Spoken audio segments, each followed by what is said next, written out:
welcome back to Royalty Soaps. Today I am making the pumpkin apple butter soap. This is one of my favorite ones. I made a similar thing to it last year, but this year I've changed out the fragrance a little, even though the design is going to be really similar. So I'm going to start by mixing up my lye water a little bit here to make sure everything's good and incorporated. Then I'm going to stick this in here and I'm going to pour the water in.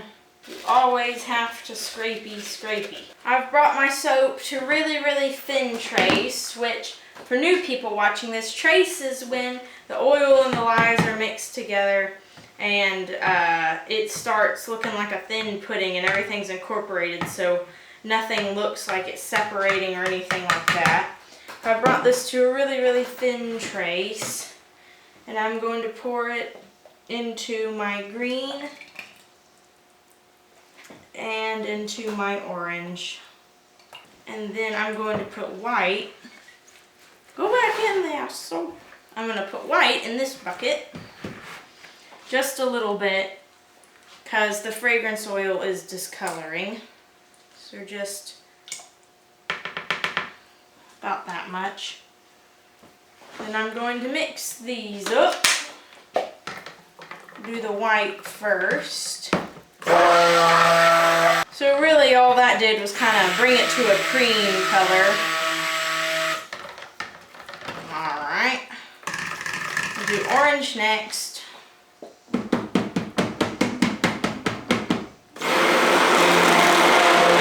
That orange is beautiful. Chances are it won't stay that orange, but we're going to hope for it. So let's do the green. Okay, there's the green. Now I'm going to scrape these because color tends to get stuck at the bottom of buckets. Now I'm going to put my fragrance oil in. As you can see, as I'm just moving this around with my stick blender, it's already discoloring, but oh my gosh, it smells so good. Oh, yum. This is like the perfect fall fragrance. Lots of cinnamony, apple pie, maybe a little bit of fallen leaves. Really yummy. And there's this kind of buttery note in there. That's why I decided to call it pumpkin apple butter, because it smells like pumpkins, it smells like apples, and then it has this butter note in it. There are my molds ready. I'm just going to take my spatula. Gotta put my gloves back on. Take my spatula, mix this around a little bit. It's getting kind of thick. This fragrance kind of does that a little bit. I've been working with pretty thickening fragrances lately. Fragrances that have cinnamon in them, or cinnamon notes, tend to do that a lot, in my experience.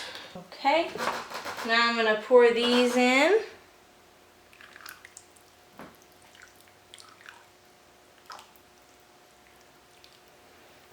Are hardly making any imprint into the soap at all. Man, this is thickening up a little faster than I expected, I must admit. It didn't do this last time.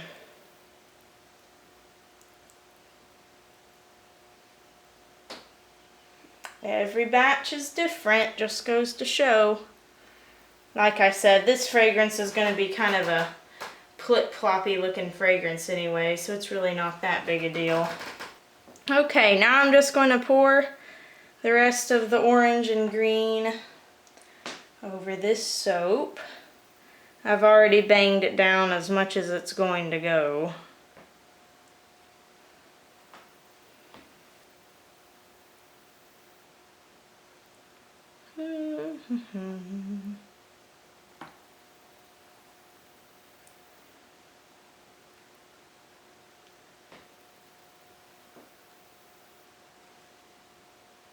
I've let my piping sit and I've put some on the top already.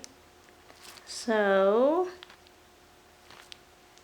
we're piping these. I love this tip. It's so swirly. I often use it for my chocolate decadence soap when I do a snail trail. And I'm having to pipe a little fast when my piping gets to like, whenever I pipe and it's at about 90 degrees, both the lye and the oils, it sets up faster. So for smaller jobs like this, like I'm only having to do 2, I'll go ahead and mix it all up then instead of waiting for it to cool down some more. When I'm piping like 3 loaves at a time or more than 10 cupcakes, I wait until the temperature reaches normally around 75. So this is about 20 degrees hotter than I normally do, which is kind of a lot.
Be putting the pumpkins in.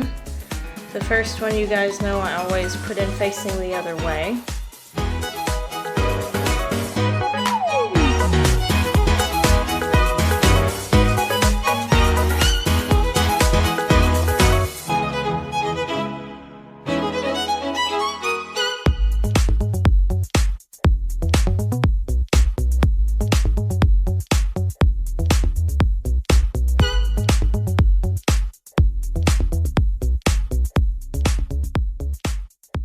Now for the leaves, I'm doing, let's see, it is the Atiko 352, and I'm just putting it on like so.